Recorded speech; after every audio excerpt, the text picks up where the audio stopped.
Hi, and welcome to another Third Apron podcast. I'm your host, Yossi Goslin, and we are now roughly, I want to say 5.5-ish weeks, maybe closing on 4 weeks ahead of the trade deadline. I'm not sure what it is right now, what the exact timeline is, but now I want to start doing some team-centric videos, and this is going to be kind of a new format. If you're familiar with some of my earlier videos from last year and this year, I would do some team centric videos where I would pick a team and do some fake transactions to kind of show what I would do and what can work under the salary cap. And then earlier this summer, I started getting guests involved to talk about the team. And then I kind of fused the two concepts together. For example, I did a Warriors video with my co-host Sam Quinn, where we discussed some just like a general overview of what the Warriors could be looking at doing ahead of the trade deadline, the offseason, and then we actually did some moves, put them together. And I want to try to do something kind of like that. So joining me today, making his third Apron debut to talk about the Golden State Warriors again, Rich too. He is a Warriors reporter for Let's Go Warriors. And we are going to talk about, just kind of take his temperature on them and go over a lot of these players that have been rumored in trades, because I think so far, I want to say the Warriors have probably been the most linked team in trade rumors. They've been linked to just about everybody, it feels, especially in these last few weeks. What do you think? Do you think that's accurate, Rich? Oh, yes, sir. Yossi, by the way, it's an honor to be here, really. When you and Sam Quinn did your team by team breakdowns late last season, I listened to every single one because I think it's that important to keep your pulse on the entire NBA because all the salary cap sheets are kind of interconnected, at the end of the day. But yeah, I got to tip my hat to Chris Haynes, former ESPN Warriors beat writer for a stint, and he's been lately reporting the surprising one was the big man one. So finally, all the Warriors fans that were clamoring for a big man kind of got their wish. Chris Haynes goes, um, his sources is telling him that it's of the Claxton mold or the Daniel Gafford or even surprisingly Rob Williams. So those three names, and then just yesterday night, Amazon Prime post game, he mentions Anthony Davis. So yeah, it's a pretty exciting time of year, especially now that we know that this trade deadline, a lot of activity can happen. Thank you, Nico Harrison, for that. And thank you, Rich, for Anything could happen. joining. Thank you, Rich, for joining and doing this. So today, for those listening, we are recording this out of December 27th. So I think this will be up in a day or two. But to what Rich is referring to, we've been getting these Friday night uh, intel drops by Chris Haynes. It was last Friday when he reported about the Warriors being interested in Claxton, Robert Williams, and Daniel Gafford. And then last night, he dropped the big one that they are contemplating. I think that's the word he used, making a run at Anthony Davis. So a lot of what we're doing today is kind of a reaction to some of those reports. Um, and I think the Warriors are a great team to start with when talking about the trade deadline, because I honestly feel like they could get anybody.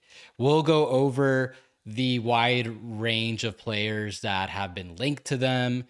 Um, but first, just like a general overview, because I pulled the basketball reference. It feels like this has been a common theme that the Warriors will get off to like a pretty good start to the season, and then by this time of year, they're hovering around 500.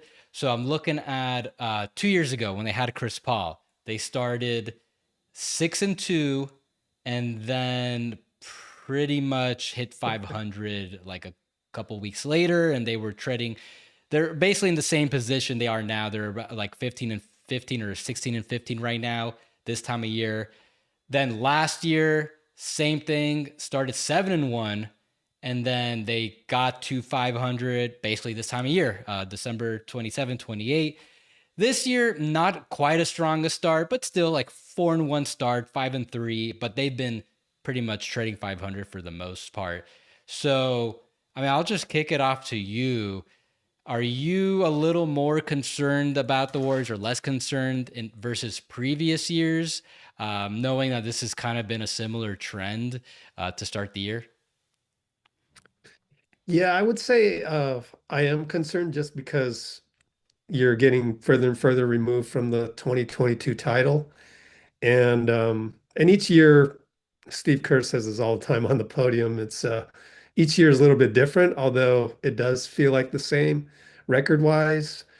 And also, this year is a little bit different in that there are several points of several arrows pointing to Jonathan Kuminga definitely being moved.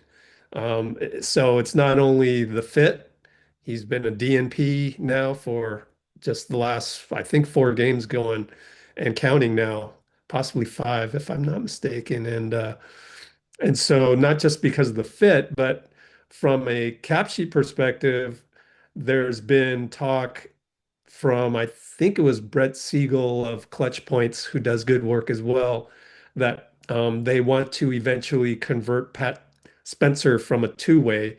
He deserves it. He's been playing out of this world. And to do that, they've got 15 spots right now. So they're going to have to make a trade that reduces the number of players so that they can convert Pat Spencer later. And so, but you're right. The sky's the limit. They have almost all of their picks. The 2031 in the pool and Chris Paul trade, that one's protected, but they could quote unquote empty the cupboard, or as Steph Curry said, start flinging some assets if they really wanted to. Yeah, so it got to a point, just was like maybe a few days ago, I was like, boy, this is just, looking around, so many different possibilities. The Milwaukee Bucks are like languishing at like, what are they, 12 and 19 or something right now? Giannis is Something like coming that, back. yeah. 12 and So 19. I'm rooting for the Bucks to lose some games, just so I always kind of look top down. Who's the one that you dream of? And it's Giannis. So with Giannis being a possibility and kind of the top-down approach of that, like it's okay to dream every now and then, and so you start thinking those possibilities. So yeah, this one feels a little bit different in that it seems like there are more possibilities, especially knowing that Kuminga is pretty much going to get traded. Yeah. So I just pulled up their draft pick situation so everyone could see what it is they're dealing with and why I personally think they could get anybody, including Giannis. And that is that they can trade all 4 of their draft. They can trade up to 4 first round picks. They don't have any owed to them.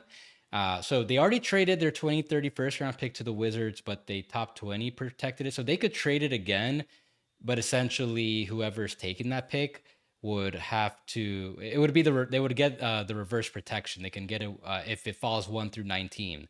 So if you are bearish on the Warriors outlook, another team could look at that pick as another net positive for them. uh, as far as the my concern, I'd say I'm a little more concerned than in previous years, and it's not just because the team is getting a little older, but I really thought this team they put together made a lot of sense. After they got Jimmy Butler, it seemed to really turn their season around. I'm not sure if Steph was healthy, if they were going to beat the Wolves, but a lot of people feel pretty confident. My co-host Sam Quinn feels pretty confident that that's what would have happened.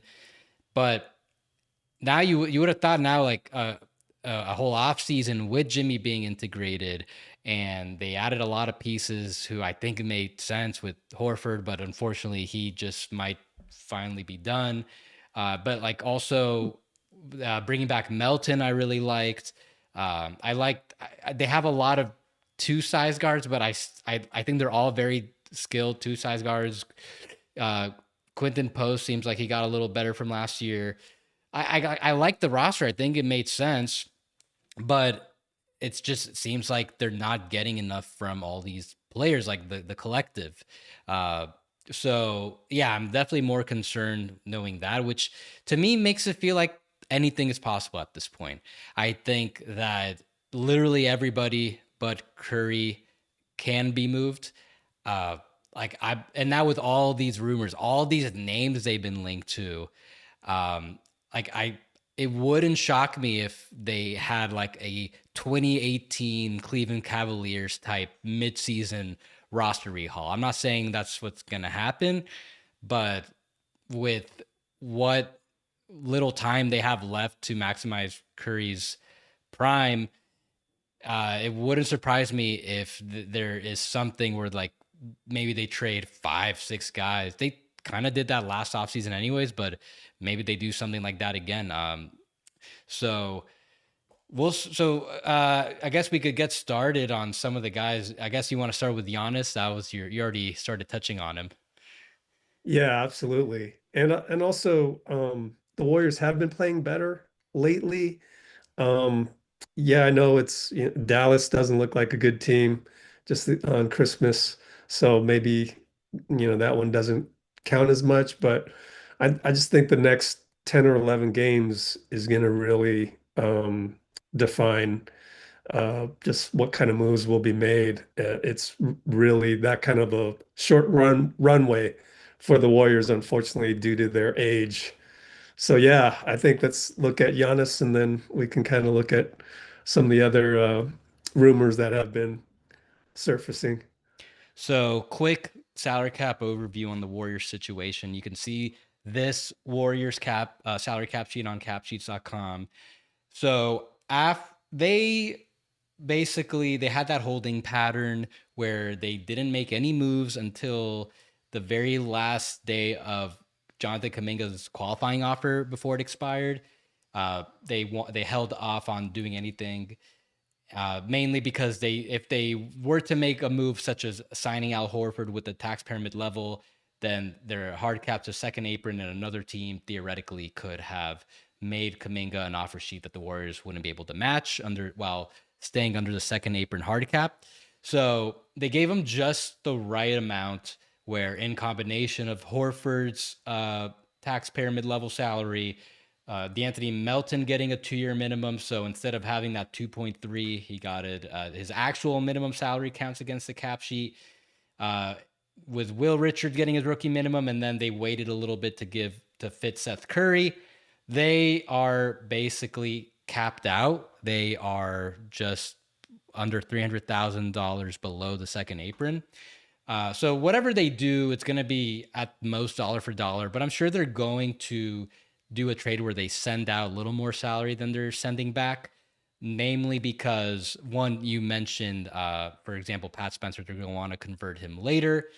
But if they're going to do some types of consolidation trades, they're gonna want to clear a little more space so they can just do some other end of season stuff. Like if you're gonna do, let's say, a 3-for-1, eventually you're gonna have to restock those roster spots. So they're gonna want to save, like maybe try to get like a million or so under the second apron so they could do those moves later.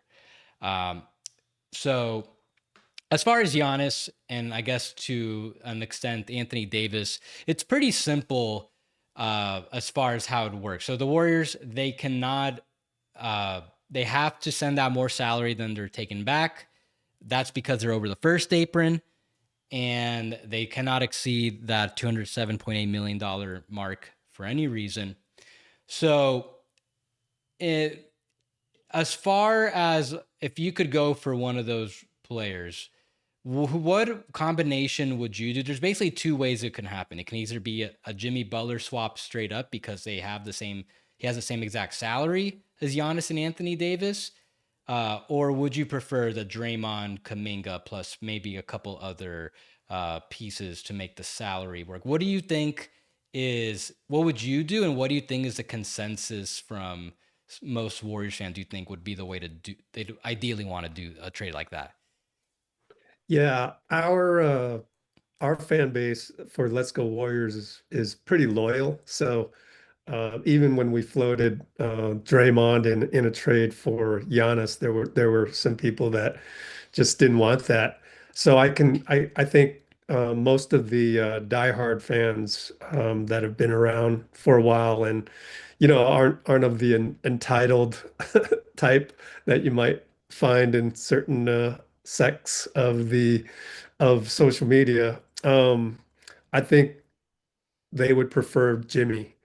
So that's the first thing. But also lately, Steve Kerr, you had the Steve Kerr, Draymond blow up on the bench, but afterwards was like this mending process, and it feels like the team has bonded more after it. It was almost like lucky that it happened. Seems like Draymond is being a little bit more, even in the Christmas game, wasn't arguing with the refs as sort of unhinged and was literally talking to one of the refs, Natalie Sago, in a very nice way. She patted him on the back, I noticed. So it feels like almost Draymond almost cemented his legacy with the Warriors, and then Steve Kerr going on the podium saying, "We've been through these things, and this is what Draymond is all about, and we'll learn from this and things like that." So I almost felt like, boy, if I mean, although I'm sure Draymond would say it's sort of akin to last year, DeAnthony Melton got injured, and later on he said that, hey, I would have traded myself in that situation. I think Draymond has enough sense to understand that if he were traded for Giannis, like that's understandable, but as far as to answer your question, I mean, Warriors fans, I think they would prefer Jimmy for Giannis, but we can So, look at both. let's look at both. And I think I'm going to answer in the point of just what is a little more easier for the trade mechanics, and that would be Jimmy Butler. So I would agree that that's probably the best way to go about it because Jimmy Butler, Anthony Davis, Giannis Antetokounmpo, they all make the same exact salary. You can just slot in Giannis for Jimmy right there. Now, the actual trade, it'd be a lot more complicated. I don't think Jimmy Butler would go to the Bucks. It'd probably be a bigger trade where the Warriors, first of all, they're going to send probably all their picks, all four of their picks to the Bucks. If the Bucks are at the point where they're willing to accept such an offer, and then Jimmy Butler could go to a third team, and maybe that team sends an asset to the Bucks to make it a little more palatable. Maybe there's something that where Kuminga can get involved as well, and the Warriors can get back another piece because where the Bucks are going post Giannis, I think it makes sense for them to bring in players like Kuminga or Matherin or Jaden Ivey. If I think that's kind of it would make sense for them to stock on some of those young players. Now, if they wanted to keep Jimmy, and I feel like the fit isn't exactly the best if you want to do Steph, Giannis, and Jimmy, but if they wanted to do that, so then you're looking at doing Draymond, Kuminga, and probably Buddy Hield. You could probably, I think Horford's enough salary, but they're probably looking at someone like Hield or maybe a combination of Horford and a couple minimum guys, just because now you're starting to get lower on the roster spots. So as long as you can create enough apron space to fill them up after, I think that's kind of what they're looking at. Yeah, Um, one yeah, problem though is like where would Jimmy Butler land? I almost thought yeah. that if there's one place it would be the Bucks, but I don't know. That's why I had trouble with the Giannis one, unless it was Draymond, Kuminga, and somebody else, probably Buddy. So that is an interesting question because I'm also having a little struggle with that. And nothing against Jimmy Butler, he's playing really Yeah. well, but uh, the one the reason I didn't really like the trade for the Warriors was because he was going to demand a contract extension, specifically a maximum contract extension. You can look at it and say, well, okay, first of all, yeah, he got a 2-year max, but he already had a player option in what's this current year, so it's kind of like as if he opted into it and then just added another year. So you're not really. It's not like a bad contract. I don't think he's playing like a $54-ish million player, but because Right. the contract's short enough, it's not hurting the Warriors. It's not going to hamstring them. But Right. now I think it's starting to be a little bit of an issue in case they do need to trade him to get one of their top targets. If he was making a little bit less, I think it'd be a lot more palatable. And so I'm struggling now to try to figure out the types of teams out there. So I kind of got crazy, and I texted you personally some Yeah. ideas. But like the only teams I kind of think make some sense for Jimmy Butler, one would be the Suns, just because they had interest in him last year. Maybe they'd be willing to trade a combination of Jalen Green, Dylan Brooks, but I don't know. That I think it feels like the Suns might want to see a little more Jalen Green, and now they probably are pretty attached to Dylan Brooks, so that could be a little complicated. Maybe that ship has sailed. And then the other one, and this is where I'm starting to. I'm gonna get to my really crazy idea, is the Lakers, where Oh, right. Yeah. I it seems like the writing is on the wall that LeBron is having his last year with the Lakers. Maybe they end up. It seems like they won't resign him this summer after those remarks from Rich Paul. That I already forgot what the remarks are, but it kind of indicated he's not exactly. They're not happy that they didn't get offered another 1+1. It seems like. Now LeBron does have that no trade clause, and 2 years ago, there was that whole reporting around the trade deadline that the Warriors reached out to the Lakers and were trying to bring in LeBron. It seemed like that mostly fell through because LeBron wasn't interested in doing it. But I then this can kind of dovetail into AD. Um, but I'll get into the exact scenario. I want to show how that could flesh out. But in any thoughts on that type of idea? What if Clutch can maneuver AD and LeBron to the Lakers? Would that be something you'd be interested in? To the Warriors. Wow. Yes. Yeah, so the one thing that I got hung up on there, I guess there's two mechanical things. One is why would LeBron choose the Warriors over the Lakers, especially that they've got a better record right now. It's LA. I mean, it's kind of the weird situation where had the Warriors had the 20-11 record or whatever, and looked more like a, championship contending team, then maybe those parts would be moving. And yet it's because that they're kind of stuck at 500 that now we got to think outside the box. So it's kind of a weird conundrum there. And then the other thing is with LeBron's contract, uh, wouldn't that be very risky for the Warriors coming up in that it's just expiring? So to answer your first question, why would LeBron do it? I think it's if it's pretty much understood that he's not going to continue with the Lakers, then you might as well try to get to the next situation earlier. Now he does have that no trade clause, so he has full control over where he'd want to go. I When you look at the teams he was linked to earlier in the offseason when the LeBron rumor started, there was Cleveland. That's just pretty much impossible because they're so over the second apron. It just wouldn't make sense for the Cavs to give up as much depth as it would be required to get something like that done. The Mavs, I think that just doesn't make sense anymore now that the whole thing combusted there. I'm not sure what other teams there were, but those were the main two that people were speculating about. Now I feel like it's kind of Warriors or bust for LeBron if he's going to accept the trade mid-season. He, I think he wants to play with Curry, and if they can also bring in AD, which is it's possible the Warriors could do both There you things, go. Hmm. that could very much interest in LeBron. But even more importantly than that, it's the contract stuff. And this is where now you might start to get some hangups on the idea of bringing in LeBron and ADs because both those guys are coming up on contract years. LeBron is already in a contract year. He cannot extend right now. AD has one more year before that player option, and then he could extend.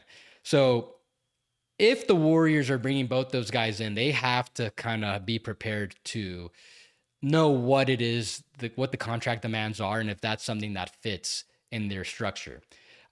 So, for example, Yeah. LeBron, I think he's probably looking at some reduction. I don't think there's if the Lakers aren't going to keep him, I don't know if there's going to be a max offer for him at the 35% max. But when you look at what Kevin Durant just did, he just did that extension with the Rockets. It's 2 years, I think 45 million in each year. I feel like that's kind of a good blueprint of how LeBron's next deal could look like at a sub max number. I feel like the Warriors could probably get him for even less than that. So and then the other thing is an AD, where he's got a $58 million salary next year. And then his max extension would be like, I don't know, 70, 75 million a year. That's not happening. So if you're the Warriors, can maybe look at what the Clippers did with Kawhi. They locked him in at like 50 million a year. Maybe they can get him at it'd probably be realistic a little higher than that with the way the cap has risen.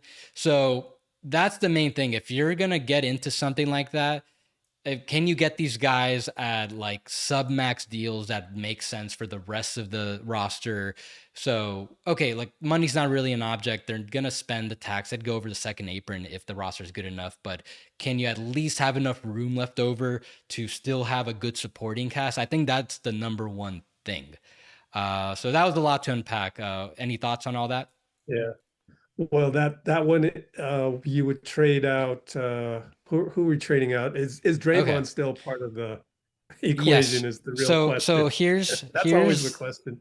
So basically, here I pulled it up. Here's the cap sheet as far as the midseason trade. So it'd be Okay. like let's call it a giant 4-team trade. Um, let's say or a 3-teamer involving the Lakers, but I'm thinking maybe let's say it's a 4-teamer with the Suns, and there could be a lot of moving pieces. But let's say Jimmy and Draymond, one of them goes to the Suns, one of them goes to the Lakers. That's the big and this is just speculation. That's the big mystery. Would either of those teams be interested in either of those players right now? But let's say there is something like that. For I could see the Mavs getting like a combination of guys like Kuminga, Jalen Green, because like I said, I think it makes sense for them to take flyers on those guys. Probably like the Warriors just 26 first round pick. I really don't think the Warriors have to dip that much into their draft chest to bring in as good as LeBron and ADR. They're still aging vets. And what else? Plus they're trading Kuminga, which I think he actually has I think he has you can argue he has more value to the Mavs than the Warriors. So so if it's like a bigger trade, then they could structure it as you're doing Jimmy Butler straight up for Anthony Davis. So and then you're doing Draymond, Kuminga, and then probably Al Horford. That's 54 million. So that's just a little bit more than Wow. LeBron. You bring him in at that 52, and for the most part, you could basically keep the rest of the roster as is. You still have all your depth. You clear a little bit more apron space to convert Pat Spencer, and you could bring in another guy in the buyout market. So that's how the Warriors could structure it. Uh, I kind of started thinking about this coincidentally, like a couple hours before Chris Haynes reported that the Warriors could be contemplating a move for AD. I Crazy. It feels like something that I could see Clutch trying to coordinate to help these guys get Interesting. paid. But honestly, Hmm. I don't know. I kind of like it. I feel like I know that there's the injury concerns with Anthony Davis, and LeBron has definitely seemed like he's taken a decline this year. But as far as pairing these three players together under Kerr's system, do you think this can do you think this is a much better could lead to a much better product? Okay. Yeah, a lot to unpack, definitely. Yeah. The first thing I want to touch on is, I guess, the ages. I feel Yes. like one thing the Warriors learned through this, really it was the 13 and 15 stretch. So the first 28 games is that the NBA's pace is going way up. I looked it up. OKC last year was fifth in pace at almost exactly 100.0, 99.9. They're doing exactly the same thing this year, but they're ranked 15th in pace now. So if you're using OKC as kind of a pace barometer that stays at the same level, very reliable, benchmark, like the pace of the NBA has gone way up. And why not? There's so many young players that the Warriors have been surprised by, whether it's Ryan Rollins, whether it's Shadon Sharp, all these young guys. Just the other night, Brandon Williams. So the point of attack is really an issue for the Warriors. And what I think maybe we will touch on this later, but a guy like Trey Murphy seems like those types of wings are not as available at the trade market, this trade market.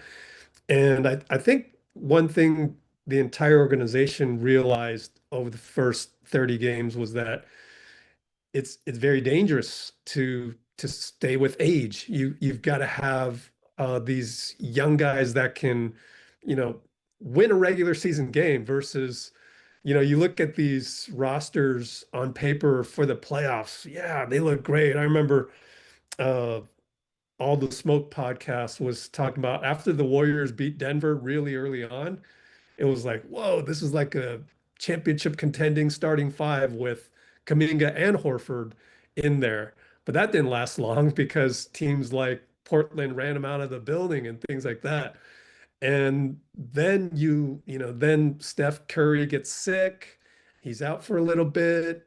And now you're relying on the youngsters. And what you realize from the youngsters of the Warriors is that they're actually not that athletic, but they are very good at complementing Steph when Steph is there. So can the system work even without Steph and play like Hoosiers basketball? Well, it worked against like the Sixers. They almost won that game. And then they beat a sleepwalking Cleveland Cavs. And then they beat the Bulls, who are the Bulls. But so yes, the system can work, but only if that's only going to get you to 500. So all of this, like all these moving parts, it's crazy, but like I feel like the Warriors have to get younger, whether that means, I mean, Anthony Davis is he's younger than Draymond, right? Yeah. So he's And Jimmy. definitely, Yeah. and Jimmy. So that is Yeah. technically getting younger, but then not with the LeBron. And then Yeah. then you start getting into, oh, Rick Celebrani is he, the Warriors trainer? Is he this, magician? So those are the main concerns. But then if you're looking at that roster, that cap sheet that you showed that's fully healthy, it's like, wow, you've almost got, pretty similar playmaking abilities with LeBron and Draymond, but you upgraded the physicality. He's bigger, taller, um, pretty similar. And then Anthony Davis, you've increased, I guess, switching out Jimmy, putting in Anthony Davis. I mean, that's 4 or 5 inches right there, and a guy who can post up and make a jump hook right there. So, I mean, I can't lie. It looks intriguing on paper. Definitely does. Yeah. It would rock Dub Nation. It would rock their world for sure. But it's worth taking a look at because let's face it, if in 10 or 11 games, if they're still having some of the same issues, or even if there's a new issue, nobody can get hurt. It's a lot to ask for the next up until January 15th, 10 or 11 games. They're going to have to play like out of this world, I guess. They're just going to have to win games. And if not, then yeah, maybe you do sort of make all Yeah. these gigantic moves. So if the Warriors can get AD for that kind of price I laid out, like one first, and then it's just a matter of whether it's Jimmy or the Kuminga Draymond combination, I feel like I might do that. I think no matter what, with the Warriors sticking with the players they have, there are gonna be injuries no matter what. Um, the LeBron thing I just mentioned because they had the previous interest. Now it's been 2 years. Who knows if that changed? But also, I could see Clutch trying to make it a package deal. They wanted to bring in Yeah, both, and that part yeah, is that one actually brings it into more realistic territory. yeah. But the other thing is, you know, So if you can get AD, uh, he'd be making the 35% max. Steph would be making the 35% max next year. You can keep Jimmy as well, or you bring in LeBron, not so much because you think he's going to be a major upgrade or anything like that. But if you can then get him like maybe making, let's say, 15 to 20 million, a little less than what Jimmy's making, then that's going to really help with the team building. Because I would imagine, oh well, Jimmy is I think 5 years younger than LeBron. They're kind of more or less on the same timeline if LeBron was a Warrior, where it's kind of year by year. I feel so it's got its pros and cons, but I would say that if the Warriors can get AD by himself, I feel like I'm more inclined to do that than doing the LeBron package deal. But just in case, because Jimmy Butler makes it such an easy swap when it comes to the cap mechanisms, then maybe there's something they can do to look into getting a LeBron or Kawhi Leonard, even if he becomes available. Um, so let's get back to Giannis quickly, because I believe that if, like I said, if the Warriors put in all four picks, I think if the Bucks are that is what it takes. The Bucks are in the mode where they're willing to trade Giannis, and all it takes is all the picks and Kuminga. Then I think there could be a deal done. What I'm kind of interested in is if the Bucks also are willing to do, if it becomes a bigger deal, um, where maybe, oh hold on, I gotta pull it up. Maybe there's something where the Warriors can also get Miles Turner, because I feel like if they're gonna trade for first and Kaminga, and then also they're trading Jimmy, hopefully to a third team to get more value to the Warriors.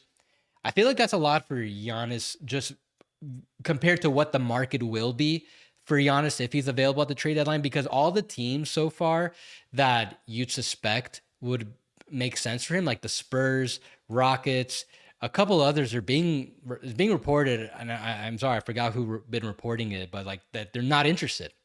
So that Mm. helps teams like the Warriors, like the Lakers, like the Heat to potentially having the best available package.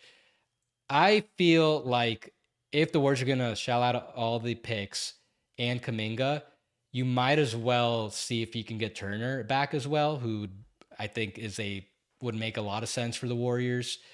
I think that's a fair trade. That's my opinion. If and then on top of that, maybe they also have to trade Pajemski. I had them send out Pajemski. If you're getting Giannis and Miles Turner, and you're emptying out basically all the picks, Kaminga and Pajemski, what do you think about that scenario? Wow. I mean, wow, you actually think it's fair? Cool. Because I think Miles it's I Turner, would say that that it's would, probably better yeah, for the Bucks if they're getting all yeah, that. But yeah. yeah. Wow. Yeah. Um, and by the way, like I've been told by our draft Warriors draft expert type that the 2026 draft is epic. So there is going to be a lot of value with the 2026 pick by sending that one out. But with Miles Turner, I know that a lot of Warriors fans will be like, um, well, we already got a couple stretch fives. My thing is that Quentin Post is on the up and up. But as far as to expect him to do things that Miles Turner does and have the playoff readiness, that's the one thing that where the youth kind of kicks in, and he had the little deer in the headlights potential game-winning three against Minnesota that he didn't fire the trigger on until it was too late and it missed the shot. That's not really a knock on Quentin Post. It's just more of a justification to pursue a guy like Miles Turner. I did a scenario, I learned from you, see, you got me thinking of these scenarios. So occasionally I will do one on Let's Go Warriors on our YouTube channel. And it also involved Miles Turner. But if we're getting Miles Turner and Giannis, that's incredible. I could not have dreamed of that. So that's how I feel Yeah. about that scenario. I'm glad you think it's a fair deal. I just don't think the offers are going to be that strong for Giannis if he's made available at the trade deadline. So I feel like that would probably be one of the best, if not the best. Like the only one I could like if the Heat are willing to trade 2 firsts, where Wiggins, I still feel that I think that Warriors offer would be a little better. I As for Turner, he is having a down year, but I also don't think the ecosystem is well equipped to help maximize him versus when he was with the Pacers under Carlisle playing with Tyrese Halliburton. Um, so at the same time, I think he's going to, if he goes to a better situation, he'll be better. But I don't think he has such like strong positive trade value right now, where I feel like another team could get him for probably like maybe 2 good first round picks. You look at what Zubats might, if he gets traded, that seems to be like the valuation. So I don't see Turner getting more than that, mainly because he makes more money. He's a little older, not that much older. I think they're kind of similar age, but um, yeah, like I feel right now with how bad the offers could be for Giannis if made available, I wouldn't even think the Warriors need to trade all their first. So I feel like there's enough left where they could also get Turner, and that's also when you factor in Kuminga, uh, Jimmy Butler potentially. So that's just my opinion. My And valuations could be that off, cap sheet but that you showed keeps Draymond. So I don't know that there can be any of our even our most loyal uh, fans in the Let's Go Warriors fan base at least, they would be jumping for joy over this one. so So thank it you keeps for Draymond. Well, it keeps Draymond for now. I didn't like think that further ahead, but I would yeah. like they could at that point. Then Draymond's coming off the bench. I figure like he Yeah, kind of has to. he So said that he would. So do Steve you Kerr want reported that. so I'm all if for this. Yeah. so that's another discussion if they want him to be a super six man. But if you're getting Turner and Giannis, Draymond seems like overkill. Then maybe you could try to flip him for another wing he could shoot a little better. But anyways, that's At that point, let's see if Giannis is even on the cards in the table. Draymond would be begging to stay on the team. Yeah, sure. I'll just come off the All bench. right. Give me the Kuminga So treatment. let's get to then the lower tier of guys, and we'll go like more expensive to less expensive, and there's kind of a correlation. Now we're starting to get from like the more the tier of the players is going to start to decrease. So next, Trey Murphy. He's been linked to the Warriors since the moment that they I don't remember if it's the moment they re-signed Jonathan Kuminga, but like at least once that negotiation started getting close, that and once it started all the puzzle pieces started fitting together. Okay, they have this much apron space. They're gonna re-sign Kuminga to this amount. That means that they can trade him for this type of player. And Trey Murphy was the target that I think Jake Fisher was the first to report that the Warriors are interested in him. And as time has gone on, that's kind of been repeated by some other reporters. And Trey Murphy, I think like it wouldn't surprise me if he's the player who, if traded at the trade deadline, gets the most value out of any other player because of his age, because of his contract, but also his skill set that can just plug into every team. I don't think you can pick a team and say, "Hey, if we just stuck Trey Murphy in there, is that a bad fit?" No, he's gonna fit everywhere. So with him, I think it's going to cost the Warriors quite a lot. I Yeah. could see now. What's also not helping the Warriors or really any other team is that the Pelicans are on a little bit of a run. They had that 5-game winning streak. Um, since Herb Jones went out, they've lost 2 in a row. But I don't think that's something to say, oh, Herb Jones is like the is that contributing that much? It's more so like they have this starting five of what is it? Fears, Jones, Murphy, Bay, and Queen that work so well. And like you take out one of those guys, then it all kind of falls apart. Their margin of error is that low. But either way, if they're gonna tread, let's say they tread like not 500, but maybe they could get to a point that they are getting pretty close to 500, which is still kind of a stretch. But if they can have like a pretty good January, that's going to raise the price on Trey Murphy and make it less likely the Pelicans want to trade him. But I do have a trade, and I think Sam may have proposed this. Sam Quinn may have proposed this on the pod. Uh, I think you'll really like this. So let's say the Warriors are willing to trade. I'm guessing it's going to be 3 first-round picks. You're trading Jonathan Kuminga and Buddy Hield, and you're getting Trey Murphy and Jose Alvarado. What do you think about that one? Yeah, I think it comes down to the draft picks, and this is kind of why I prefer to look at trade markets from the top down. You go after your dream target, Giannis. You figure out how much you would have spent for Giannis, and what if Giannis actually ends up not getting traded, and then he's possibly available this offseason. Then you've used all your draft picks. So that's really my only holdup with Trey Murphy. And the other thing is, like, at the end of the day, he's not this super big guy. He is a dynamic wing. He's also, if you could have Herb Jones's defense with Trey Murphy, make it just a tiny bit more enticing. Not that Trey Murphy's a bad defender, but I mean like legitimate second team, first team, all defense. Then that would make it a little bit more palatable at this point. So I think my holdup is just that as long as Giannis is the dream and you need to spend all those picks on him, it's hard to justify moving on from Giannis as long as he still might be available to go and use those picks on a Trey Murphy. But if we weren't thinking about the picks too much, as well as the needs of a new GM in Joe Dumars, let's call it. He wants to make a good splash.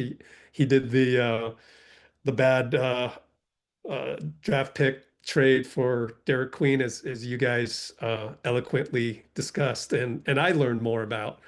And so, like, there's some saving face possibly involved in that, where that's why everything for a Pelican now might be a little bit higher Yeah. cost. Yeah. So, aside from all of that, which is a lot, I've always loved wings. Matter of fact, I wanted the Warriors to pick Trey Murphy back then. Um, Not that I was disappointed because I don't really have a strong pulse on the draft, but I always love wings. I just love athletic wings that can run up and down, and ever since Otto Porter, so we haven't had one like that. I guess Andrew Wiggins, ever since Andrew Wiggins and Otto Porter. And again, Wiggins went through some family issues. His dad passed away and all of that. That's a lot to go through. So we haven't had, let's call it a fully healthy, dynamic two-way wing since the 2022 Wiggins. So that's sorely missed. But if it's determined that Giannis is unattainable, then yeah, you might want to start looking at this seriously with Trey Murphy, and depending on how the Warriors do again in the next 10 games, and that's really all the runway they have. That's it. And then it's like kind of a cliff. You got to figure it out. Yeah. Um, Maybe that's the one. Yeah. Go with the wing. I'm with you where the picks are going to be a lot. Yeah. Personally, my philosophy is just don't be the team that trades all your picks for the Yeah. guy, because historically those trades rarely work out for the team getting the Yeah. All-Star. Yeah. And chances are you're going Objectively, to, I gotta throw this in. Sorry to interrupt. What do you objectively? We've seen Orlando Magic twice now. One time without Franz, he was injured just last week. What's your take on the Desmond Bain deal for the three pick? I, every time these trades have happened, I've consistently said that it's worse for the teams trading all the picks. I really started doing this show uh 2024, spring of 2024. So when the Mikal Bridges trade happened, Yeah, I like the trade just as like from a salary cap perspective, and Mikal Bridges made a lot of sense for the Knicks. I liked it in that sense. But if you're telling me who won the negotiation, who's going to be better in this in the outrun, it's probably still the Nets. And I'm saying that even if the Knicks can win a championship with this, yeah, interesting. so far 2 of those picks have resulted in not great so far, and next year's pick probably won't be good too. But this Knicks team is not young. All these guys are like about to turn 30.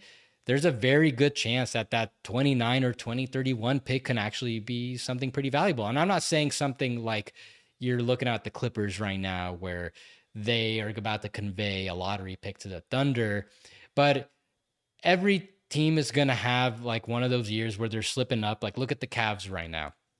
I don't think they're going to be in the play-in or anything like that, but they could potentially convey a pick in the late teens. The Wolves already conveyed a pick in the late teens.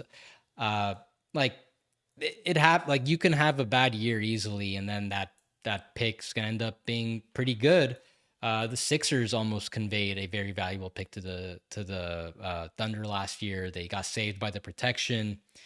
Uh, so whenever you trade a distant pick in particular, that's when things get really risky. So when I put my GM hat on, my ideal trade for a guy like Trey Murphy is okay. I'll give you Kuminga and my 26 and 28 pick. The two picks, and they're like they're pretty short term. They're coming up pretty soon. It's not that hard. It's not as risky to send those picks. That's kind of how the Lakers got Pau Gasol. The thing is, I probably won't get Trey Murphy if that's all I'm offering. There'll probably be another team willing to offer more. So then it kind of comes down to how good do you think Trey Murphy is going to be? So I'm not going to get into that, but in general, I'm not a fan of trading more than 2 first-round picks in a trade. Now, it's a little different if you are a team like the Thunder and Nets who have so many picks. If there's something you can do involving more, okay, that's a little different when you already have the surplus. And if you are, then you can start to deal with, okay, are you trading your crappier picks or are you going to get your better picks? Because at Thunder are now in the process of, they're always trying to maximize their future picks, make sure they're going to be as high as possible. That's like a whole nother realm. But just generally speaking, for the average team, I don't want to be in a position where I'm risking a valuable pick in the future and I'm also having less stuff to trade to maximize my window. Yeah, I'm hoping that there's no more Desmond Bain and Mikal Bridges deals out there. I just think those are a little overpriced in terms of the picks. If Yeah. you minus the pick on each one of those, and here's another question for you Oh, sorry. To on the answer your pickup. question, yeah, I like it. I like it way more for the Grizzlies because they also got some very valuable picks. They're gonna Oh, get the they Pelicans, you mean? Or no, Trey the Murphy? Magic Oh, Grizzlies right. trade. Yeah, Yeah, I yeah. love the trade for the Grizzlies. Gotcha. Mainly they got 4 picks, but one of them they're able to convert 2 of them to position themselves to then trade up for Cedric Howard, and then they're gonna have another lottery pick this year.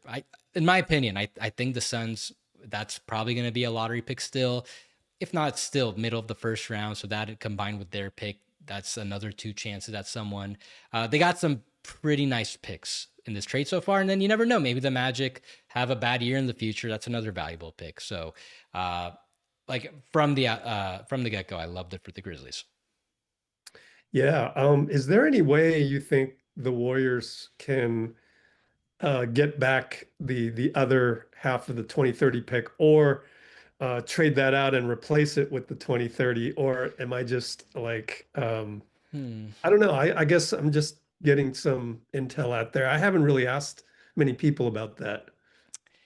Yeah. Oh, that's something they'll have to talk to the Warriors, the Wizards about, Hmm. because right now, if you're the Wizards, you're probably not feeling too good about that pick. And I'm not. It's still 4 years from now, but top 20 protected. I would say that the odds are that's not gonna convey into a first round pick. It's hard to envision unless the Warriors completely change the team, and that's like including Curry, like to a brand new team that's way younger and they're like a perennial playoff team, which that's just really impossible to envision any scenario like that. But unless they do something like that, it kind of seems like they'll kind of have more or less the same result 4 years from now, where they'll be pretty good, but probably in the playing range again, in which case the Warriors still keep their pick. I have to look into that. That's really tough. I'm not sure what it is the Wizards would want in order to undo it.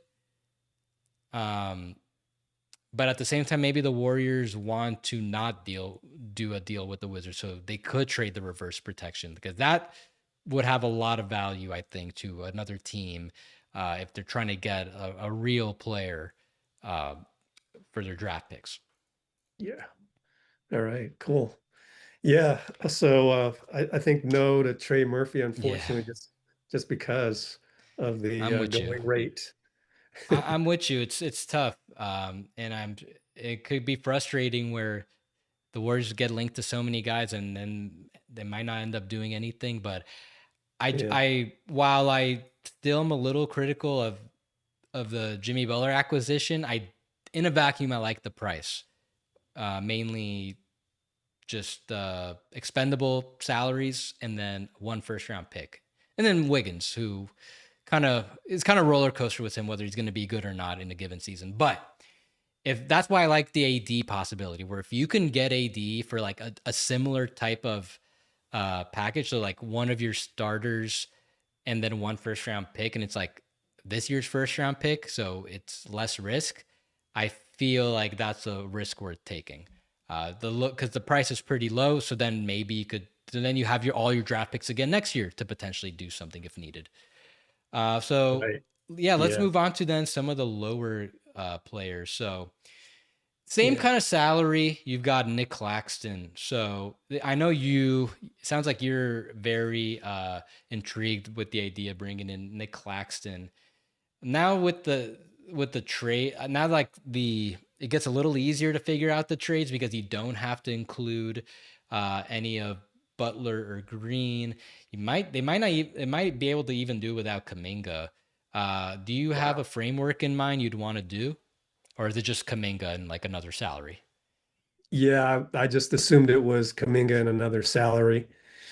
And I like the Claxton idea just in terms of that it's a fair contract, as I learned from you, really. And that even if it doesn't fit in the Kerr ecosystem, they could trade it in the off season. And his contract, I believe, descends. So it's an actually I think it's pretty attractive contract with him making only 20 million 2 years from now. So that one is if you want optionality, I think you kind of go for that. But what would the Nets want? Because they're not just sitting around not wanting picks or anything, right? Is Um, Kuminga just enough? Or I don't know.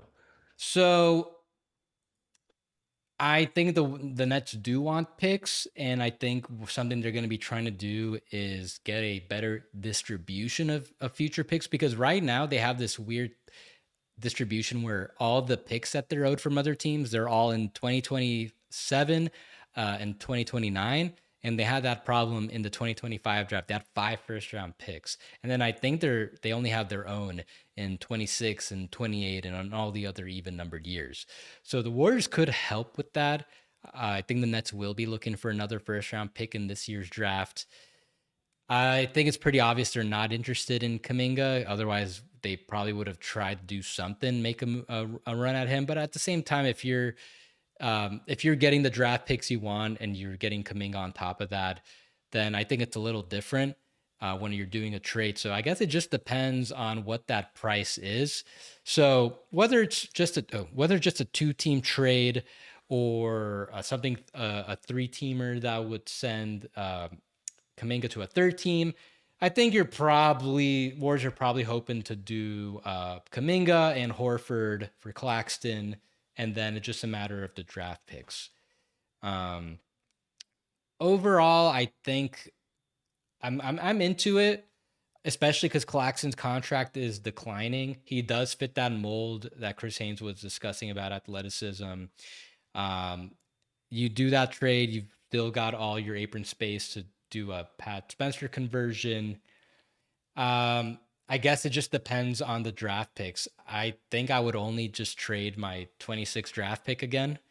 Same kind of thing for AD, but that's pretty much all I'd feel comfortable with how old the rest of the roster still is. I don't want to risk trading a future first round pick. Would that be enough for the Nets? I want to say no. I'll get to that in a sec, but generally, what do you think of that price that I just laid out? Yeah, I think most Warriors fans would somehow want to send Buddy instead of Horford, first of all. So there's Yeah, that. And that's then, fine. but yeah, the more I think about it with the 2026 draft being so deep, um, instinct would have a Warriors fan saying, "Okay, let's not do that." But on the other hand, Steve Kerr never plays rookies really unless they happen to fit in perfectly, like Will Richard has. Um, it's like, yeah, I think they got to start thinking about maybe doing that with the 2026 pick. Boy, there's just so many ways around this. Really, sometimes I just go, all right, and just sit back and enjoy the ride. Go ahead, Mike Dunleavy, go do what you have to do.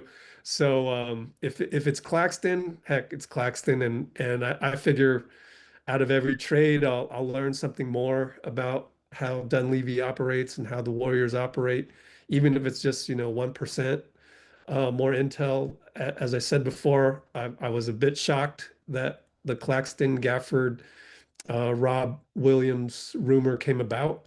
But then again, it kind of does make sense if you consider that, well, what if Giannis is not available? And then look at Trey Murphy, he's probably has a high asking price. Like, what are you left with? I think that's where cap sheet knowledge really comes in handy because it would be a good trade. Maybe not in terms of immediate fit, because like Trace Jackson Davis has been playing well with another five out there. Al Horford was hit four straight threes. I believe most of it was with Trace Jackson Davis on the floor. Now you replace Trace Jackson Davis with a taller, even more athletic Claxton guy. Look, he's only going to get what 12 minutes, 10 minutes a game. Like seems like a lot to pay for just 10 minutes a game, but I think it's a reflection of that. That's the market. The types of guys the Warriors want. It's tough. It's tough to. It's honestly tough to build around Steph and Draymond, who's only 6'5" and 3/4. Yeah. So the team looks very small and so on and so forth. So it's hard to find the right pieces around them. And so that's why I just go right back to my top down, and I'll just have that Giannis hope, and we'll see what happens. And anything else that happens is Yeah. kind of like almost tells me more about what the market is like. But that's my sort of take. That's my sort of approach. As far as healed instead of Horford, I think that's fine. I'm sure it's not that big a deal for Well, the maybe the Warriors. Nets Like, don't want that, but yeah, I think they probably would prefer healed because I yeah, think he's got less guaranteed money than Horford. I just true. figure if you're maybe you don't Team need another option. big, but either way, like as far as making the Yeah. money work, it's pretty simple. It's just whoever you're gonna put on top of Kuminga. The thing with the Nets is if you look at their history, they in recent years have traded their best players in the offseason to maximize their value, Mhm. where they got five first round picks from Mikal Bridges in 2024 offseason. They were able to get Michael Porter Jr. and a first round pick from the Nuggets in last offseason for Cam Johnson. And then the two big midseason trades they did was 3 years ago, trading Kevin Durant for four first round picks and Cam Johnson and Mikal Bridges, but in the aggregate, that's like 11 or 12 first round picks worth of value. And then they Yeah. also traded Kyrie Irving for what they could because it was just the way that situation went down. The Nets didn't really have much leverage, but I think they're gonna have a very high price for their guys for Claxton and Michael Porter Jr. Michael Porter Jr. I would mention I think he's an interesting guy for the Warriors. I just think it's a little complicated with his salary for the Yeah. Warriors to make something work without like you want to add him, I think, to Jimmy and Draymond If you're Exactly. just doing Kuminga and Healed, and I guess you could do Kuminga, Healed, and then Horford or Moody, but it gets a little tough. It's possible, but Yeah. I think if he was making a little less, it'd be a little more realistic. But they're going to ask for a lot for these guys if they're going to trade them mid-season, to the point where I wouldn't be surprised if neither guy gets traded, and the Nets are able to capitalize them for a lot more than this package I laid out for Claxton. Yeah, I think they could they'll probably push for a lot more. So if the price gets above that, Claxton has been a lot better this year. He has shown a lot more on ball ability as a hub, which I think interests the Warriors. But I just don't know if you're gonna go above one first round pick in Kuminga. I just don't think that's really gonna raise the Warriors. Like he's gonna help them a lot more, but I don't know if that's gonna be the difference between them being in the plane and potentially getting into the top six. I'm not sure that's gonna he's gonna make that level of a difference. In which case, I'd probably just pass if the asking price is gonna be richer than that. Yeah. And Dunleavy went on the pregame on the local station here before the Orlando game, said that he thinks the best improvement is within for the Warriors to basically play better, which, I kind of agree. Stop taking the depleted Milwaukee Bucks with Ryan Rollins running the show. Stop, take them seriously. Same thing with, teams being led by Utah Jazz, Keontae George, those types the Warriors always have trouble with and sort of, don't put their foot on the gas pedal or take it off the gas pedal. So, um, and that starts with the vets. I think it is hard for guys like Draymond to get up for. He's admitted it on his podcast to get up for some of these teams that are just part of the 82 game grind, so to speak. And so maybe, yeah, we'll see 10 or 11 games. Um, and I mean, there's still Gafford to look at. The Rob Williams one is kind of strange to me because he has an expiring contract. So there's just so many possibilities and so many moving parts. At some point, I just uh kind of go, okay, let me get out of the tornado and let me just watch it come by and see what happens. So I don't know. Yeah, I don't think I've not known anything like totally it could be anything for a long time like this, and yet it feels like something has to happen with them wanting to convert Pat Spencer eventually. Yeah. So it's going to be interesting. So I'm going to sit back and try and enjoy it rather than take a side or whatever. Although I will take the side of let's go for Giannis and do whatever it takes. And So I'm let's then. glad you Oh, mentioned that that's yeah. possible. In my opinion, it's possible. So last thing then, Yeah. some of those other reserve low end starter bigs that were mentioned, pretty it's not that complicated, but Gafford, Robert Williams make about the same amount of money. They can make the salaries match by doing a combination of Heald and Horford. So let's say they brought in Gafford, that works as far as abiding by the apron rules. You create a little more apron space plus a salary slot plus a roster spot for Pat Spencer. With with these types of players, it gets complicated because I was just checking the Warriors. It looks like they don't have any second round picks to trade. I'm looking at Oh, on Real wow. GM on their future trade pick details. They have no picks owed of any kind from any team, and all their second round picks, 26, 27, 28, 29, 31, and 32, they've already been traded. And then their Wow. 2032 is encumbered to the Wizards if they don't get the first, if it falls in that top 20. So once you start looking at how are you going to get some of these lower tier guys, it gets pretty complicated. Mm, Um, I don't think you can yeah. just. I don't think the Mavs are just going to take Heald and Horford for Gafford. I think they'll have better offers for Gafford. Same thing with Robert Williams. I just don't think that. I think if you're the Blazers, you just want to let him expire or maybe extend him. Um, So Yeah. that's where it gets tougher when it comes to some of these just like role players and just like smaller pieces that can help. Making a trade done, getting a trade done is going to be really complicated to the point where I feel like them getting a guy like Gafford maybe might be more as a part of a bigger thing. Like I'm not going to get into how like it could happen, but what if when they get if they get AD, can they get Gafford as well? Or what if they don't get AD? Maybe they want to get uh, Gafford and Klay Thompson back. Yeah.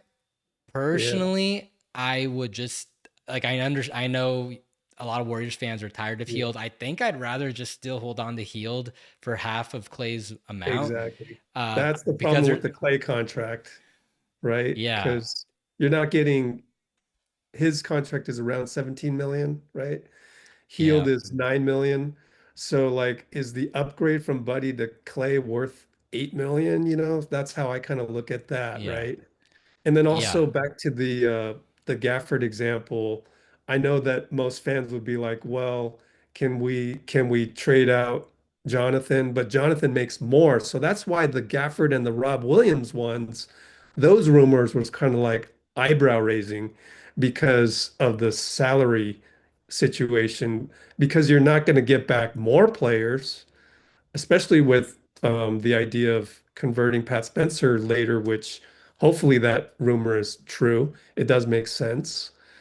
So those two guys, yeah, those are strange. I don't know if it's just kind of if it's a way for Dunleavy to kind of that's the way they do their PR, maybe when they approach the trade market. Like it'll be interesting to see how it all fleshes out. yeah. I'm just doing some like quick work on my cap sheet. I feel I want to say that Kuminga and Healed would work for Clay and Gafford. I don't Yeah. think that's exactly what I'd be hoping for when I re-sign Jonathan Kuminga if I'm the Warriors. But Right. if let's Yeah. say you exhaust all the options, like, and this is actually a pretty interesting question to end things. But with Kuminga, yeah, that works. The Warriors could do Healed and Kuminga for Thompson and Gafford. A third team I need to get involved because both teams are above the first Yeah. apron. But let's say you get to trade deadline day, you're not getting any of the targets we mentioned, other than maybe you can get like a Daniel Gafford or Robert Williams. The only benefit of keeping Kaminga beyond this point is uh, you then have him again. You could run this thing back again with his team option, or you could potentially decline and maybe use him as a sign and trade, and that could Right. make trade possibilities a little different. If you're the Warriors and this type of trade I just laid out, that's the best you can get for Kaminga. Would you take something like that? Or would you look to run it back, run this thing back with Kaminga one more time and hopefully trade him Yeah. in the offseason? Wow. I think that's where I kind of I don't want to say that like usually I'm on board with Steve Kerr and everything. I'm not one of those ones that wants to fire Kerr or gets crazily angry by any coaching staff decision. I mean, I used to coach myself, so I know how hard it is to have a rotation and do substitutions and all that. That being said, I do think that it would almost be a how do I say like almost a basketball crime to keep Kuminga, to actually not trade him and just continue the DNP things. I will also say that I do think it's difficult to integrate with Steph if specifically of the Kuminga mold, where you're watching YouTube videos of Kobe Bryant growing up in DRC in Africa. That's how you think the game is played, right? And on many teams, that is how it's played. Your turn, my turn. But with Steph Curry, it's very, very, very different. So I do show some grace when it comes to that. But I think just what I know about basketball and my love for the game, man, let's not do this to Kuminga again, just for his sake. So That's not really answering your question. Like, what are they going to do? Boy, I don't know. Dunleavy can sometimes seem very cold-hearted or, very methodical or, be on the podium saying that, oh, I expect Jordan Poole to be a Warrior for a long time. And then boom, he's traded out, right? So we've seen all these things happen. So I don't know, but I do hope that Kuminga I actually hope that a Warrior gets traded. Normally, that's not the case at a trade deadline, but I think just for his sake, let the kid go play somewhere. Yeah, I think they'll trade him. They Yeah, cannot do this again. His trade value is not going to go up. They there you go. gave Trade it a value. try in the beginning of the season. They started him, seemed like it was kind of working, and it's over. Uh, Yeah. like he at this point he's just like a neutral value at best. He's just like a salary that they can trade to get Yep. another other pieces in. So the only thing you're really gaining, I guess, is then you keep that salary, but you could trade him for another guy. Maybe like let's say it Right. is Gafford. Okay, I mean Yeah. that's still a salary. He's gonna jump up to with his extension. Yeah. It jumps up to like 20 million next year. Okay, that's kind of the same amount as Kuminga. Like you could easily replace him with another guy making an amount if that's what you care about, having this a tradable salary in the future. So I I have a think question for he's you on trade yeah. value. Do you think other teams would use the Kuminga situation against the Warriors in negotiations? You know, do you kind of see what I'm Uh saying there? maybe. Like, sort of like a GM might actually think that Kuminga and his playing style could fit in their system, but they don't reveal that. Instead, they say, "Oh, well, he's getting all these DNPs," like kind of, a negotiation tactic. I don't know. It's just Yeah. something to throw out there that we've talked about in Yes. our little chats. No, 100%. I think there are a handful of teams that would actually like to give Kuminga a shot, and I think most likely he's going to look a lot better wherever he goes, and that's going to hurt if you're a Warriors fan.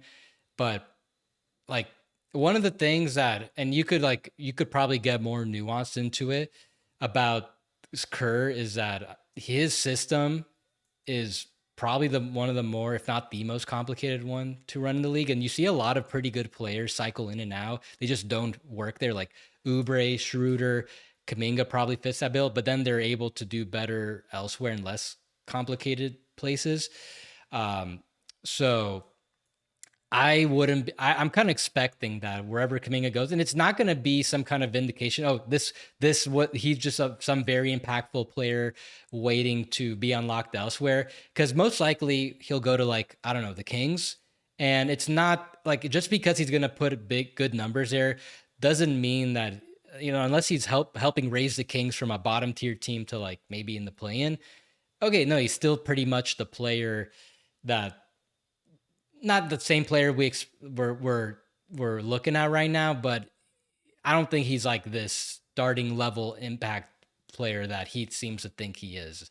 Uh, but I would say most likely wherever he goes, whether it's like the Kings, Suns, Pelicans, maybe Bucks, Mavs, they'll probably the expectations will be so much lower that he'll be able to thrive a little bit more.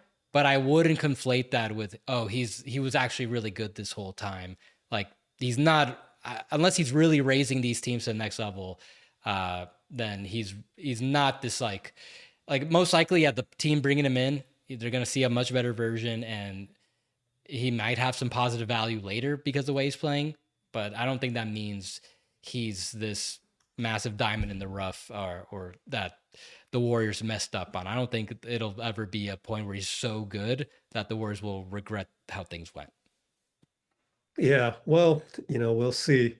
The other thing that is maybe a possibility, what if the Warriors sent out Kuminga, reduced their salary somehow and got some draft capital back? How likely is that, do you think? I could see it if they are like if the Kings, let's say like the Kings seem like the team that are still interested.